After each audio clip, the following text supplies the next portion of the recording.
What's going on, everybody? This is Zach Dresch, and you are watching the Dresch Code, home of all things music from a Dresch perspective.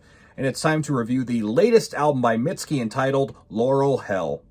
Laurel Hell is the sixth studio album by Mitski, a singer-songwriter who's been achieving significant critical and commercial success over the last few years, especially with 2016's Puberty 2 and 2018's Be the Cowboy, each release taking on different styles sonically, but showcasing Mitski's strong songwriting and beautiful voice.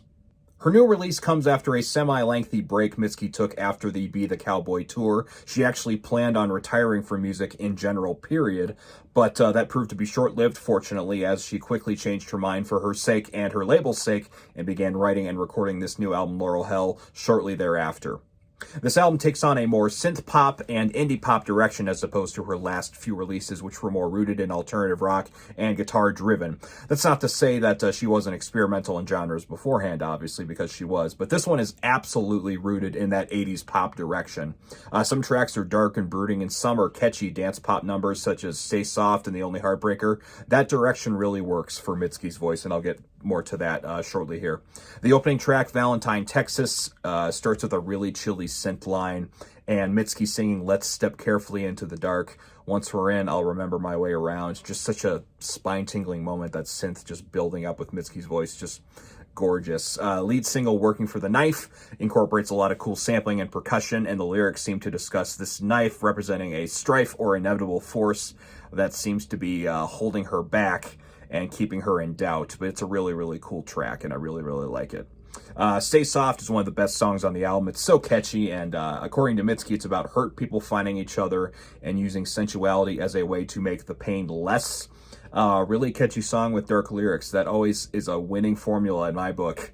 Everyone is a moody 3/4 synth song with cool electronic drum loops talking about Mitski's career and how she went the opposite direction people wanted her to go in her career. And most of this album, I think, has to do with how she feels about being an artist. It's got to be, because especially after you plan on retiring and going back into music, that's probably going to be what you're going to be writing about naturally. Heat Lightning is one of the other teasers that was released for this album. It's a slower synth pop song about forgiveness in herself and to other people as well.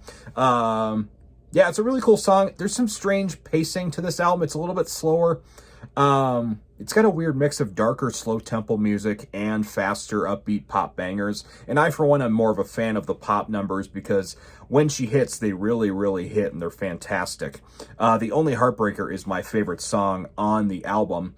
It's just such a bop. It's a song about placing blame in relationships. She co-wrote this one with Dan Wilson of Semisonic fame, who's become a huge producer in his own right over the last few years or so.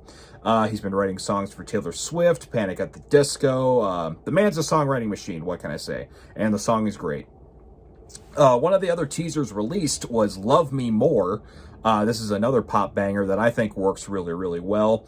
Written pre-pandemic, it's ironically about isolating yourself, and it's got such this huge hooky chorus, and I really dig this one. This one should also be a hit, honestly. Digging in later on this album, we've got a couple of slower numbers that don't really quite do a whole lot for me. They're not terrible, but they're fine. There's Nothing Left Here for You and I Guess are both slower songs to kind of help break up the mood a bit. The former presumably being about her career or relationship gone bad, and the latter being about self-reflection and moving on. Both help vary the album, but they don't quite necessarily blow me away. Like I said, they're fine, but I'm not brought to tears listening to them or anything like that. They don't quite move me. That being said, however, Should Have Been Me and That's Our Lamp are both great, great pop songs towards the end of this album. Really, really catchy, upbeat stuff. Really cool production. There's a lot of really cool sampling and production on this album, I gotta say. There's like some kind of chiming kind of stuff going on. It feels like you're working in a factory. You're hearing these ding-ding kind of noises. It's pretty cool. I really like that added element to these songs. And That's Our Lamp kind of sounds like her moving on from her past and exploring what's to come. And it's upbeat, and it's a great way to close out the album. So, final thoughts. I really, really enjoyed this album, and I think you will as well. It's only a little over a half hour, so it's not a big time taker-upper, and that's the technical term. Not every track works, but when it does, it really does work. Half the album is fantastic. The other half is still good. I really think Mitski is a fantastic singer-songwriter, and I can't wait to see what she does next. I'm going to give this album 3.5 out of 5 Fro picks. Thanks everybody for watching this video. What did you think of Mitski's latest release? Did you love it or did you hate it? Let me know in the comments what your favorite tracks and least favorite tracks are. And be sure to like and subscribe and hit the bell for notifications. And we'll see you on the next video here on the Dresch Code.